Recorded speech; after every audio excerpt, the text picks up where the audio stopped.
श्री गुरुभ्यो नमः। यह 8वीं कक्षा का पहला पाठ सुबह। इसमें सोचे बोले के अंतर्गत हम देखेंगे चित्र में क्या क्या दिखाई दे रहा है।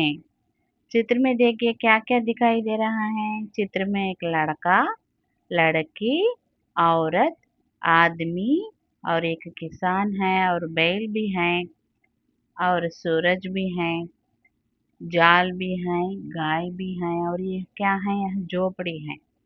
ऐसा हमारे చిత్రం में देखकर हम बताना है। అంటే ఈ చిత్రంలో ఏమేమి ఉన్నాయి, ఒక బాలుడు, బాలిక, స్త్రీ, పురుషుడు, ఆవు, ఎద్దు, సూర్యుడు, గుడిస, ఇలా ఇందులో ఏమేమి ఉన్నాయో మనం వాటి పేర్లను తెలుసుకోవాలన్నమాట।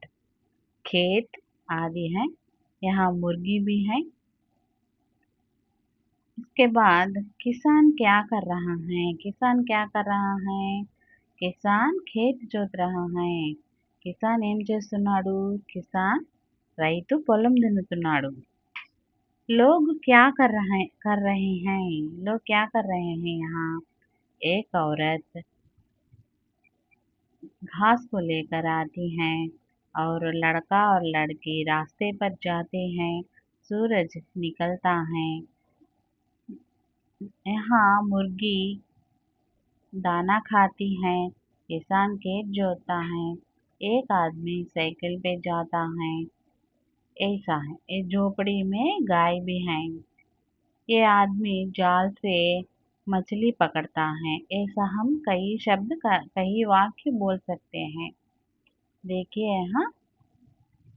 अच्छा, अब हम इस सुबह कविता का विषय प्रवेश देखेंगे।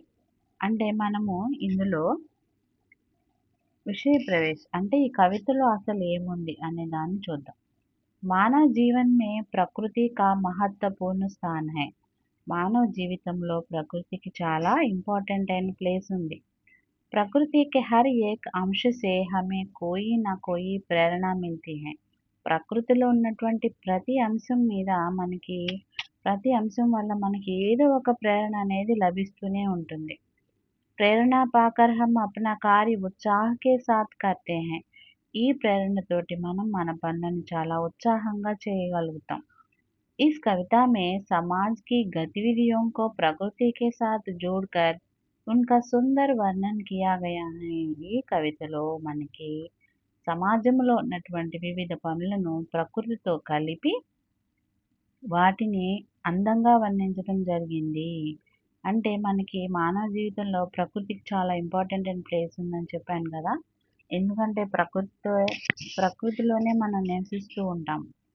అంతా మన చుట్టుపక్కల ఉన్నటువంటి పర్యావరణం బాగున్నప్పుడే మనం సంతోషంగా ఉండగలుగుతాం। ప్రకృతి యొక్క హర్ ఏక్ అంశ సే హమే కోయి నా కోయి ప్రేరణ మిల్తీ హై అన్నాడు। అంటే మనకి ప్రకృతిలో ఉన్న ప్రతి దాని నుంచి ఏదో ఒకటి నేర్చుకుంటూ ఉంటాం। ఉదాహరణకి పూలను చూసి స్వచ్ఛంగా నవ్వడం, కొండలను చూసి ఉన్నతంగా ఉండడం, అలా ప్రతి దాని గురించి చూసి ఏదో ఒకటి మనం ప్రేరణ పొందుతూ ఉంటాం। దానికి సంబంధించినటువంటి విషయాలే ఈ లెసన్లో మనకి ఈ కవితలో మనకి తెలియజేశారు। ఒకసారి చూడండి, ఇది గేయ రూపంలో పాడదాము।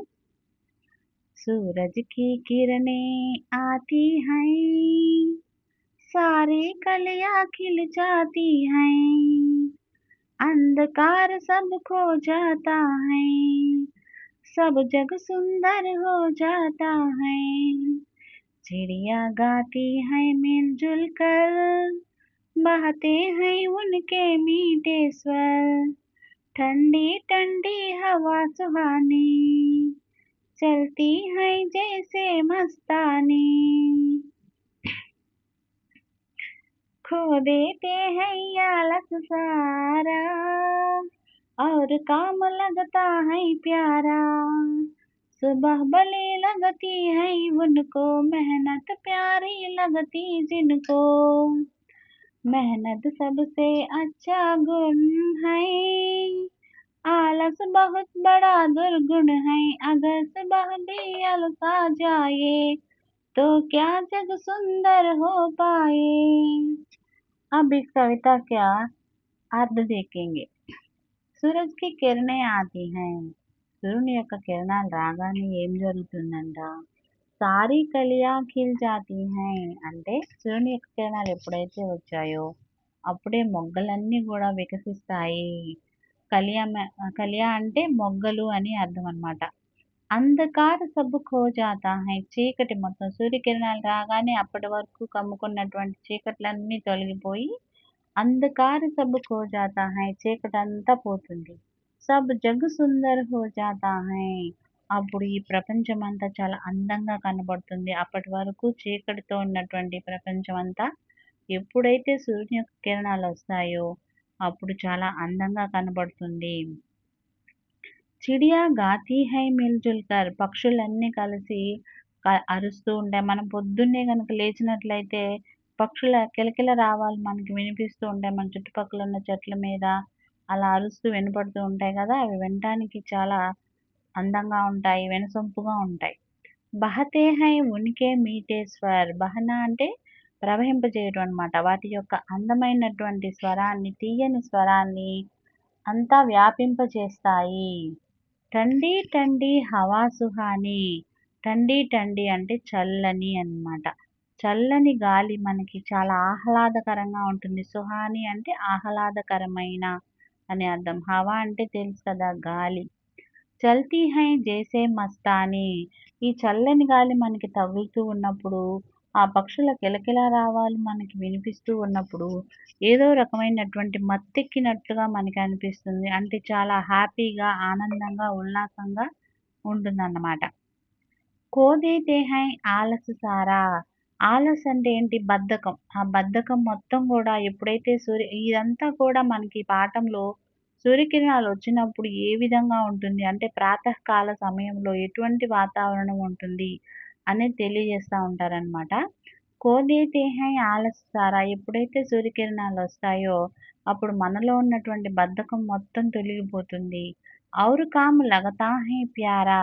పని చేయాలనే ఇంట్రెస్ట్ కలుగుతుంది. సుబహ్ బలి లగతీ హై ఉన్కో. ఉదయం అనేది ఎవరికి బాగుంటుందో తెలుసా? మెహనత్ ప్యారీ లగతీ జిన్కో. ఎవరికైతే కష్టపడి పని చేయటం ఇష్టమో వాళ్ళకి ఉదయం చాలా బాగుంటుంది అని ఇందులో చెప్పారన్నమాట. తర్వాత నెక్స్ట్ స్టాంజాలో మెహనత్ సబ్సే అచ్చా గుణ్ హై. శ్రమ చేయటం అనేది చాలా మంచి లక్షణము, మంచి గుణము. ఆలస్ బహుత్ బడా దుర్గుణ్ హై. ఈ బద్ధకం అనేది చాలా చెడ్డ లక్షణము. అగర్ సుబహ్ భీ అలసా జాయే.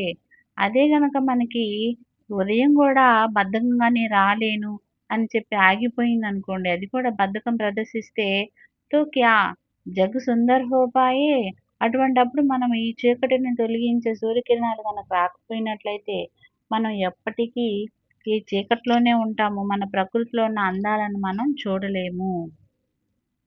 అంటే ఈ పాఠం మొత్తం కూడా మనకి కిరణాలు వచ్చినప్పుడు అంటే ఉదయం పూట ఎటువంటి వాతావరణం ఉంటుంది అనే దాన్ని మనకి తెలియజేశారు. ఇప్పుడు మనం దీంట్లో ఉన్నటువంటి ప్రశ్నలు చూద్దాం. కలియా కబ్ ఖిల్తీ హై. కలియా కబ్ ఖిల్తీ హై. సూరజ్ కి కిరణే ఆతి హై. సారీ కలియా ఖిల్ జాతీ హై అని ఉంది కదా ఈ 2 లైన్లలో, దాన్ని ఆన్సర్ అన్నమాట. కలియా కబ్ ఖిల్తీ హై. సూరజ్ కి కిరణే ఆతే హీ खलियां खिलती हैं. सबसे अच्छा गुण क्या है? यहाँ देखिए मेहनत सबसे अच्छा गुण है. అందుకని మనం ఇక్కడ ఆన్సర్ ఏం రాయాలి? सबसे अच्छा गुण मेहनत है ऐसा लिखना है. अब देखिए ये क्या करते हैं? पौधों को पानी डालता है. यहाँ देखिए इस कविता के कवि श्री प्रसाद जी हैं. उनका जन्म 1932 में हुआ और उसका मृत्यु 2012 में हुआ. इसका प्रमुख कृतियाँ मेरा साथी घोड़ा, खिड़की से सूरज आदि. प्राप्त पुरस्कार बाल साहित्य, भारतीय सम्मान आदि. आदि का मतलब है ఎక్సెట్రా మొదలుగున్నవి అని అర్థం అన్నమాట.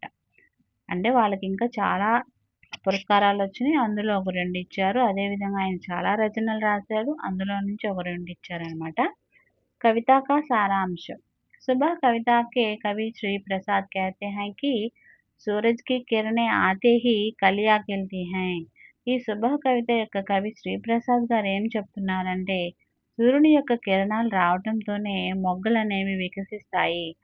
అంధకార మిట్నే కే బాద్ జగ్ సుందర్ దిఖ్తా హై. చీకటి ఎప్పుడైతే పోతుందో అప్పుడే ఈ ప్రపంచం చాలా అందంగా కనబడుతుంది. చిడియోं के मीठे स्वर सुहानी हवा मन को खुश कर देती हैं. అంటే పక్షుల యొక్క కిలకిలా రావాలు, ఈ ఆహ్లాదకరమైనటువంటి గాలి మనసును చాలా ఆనందంగా ఉంచుతాయి. మెహనత్ కర్నే వాలోं को సుబహ్ ప్యారీ లగ్తీ హై.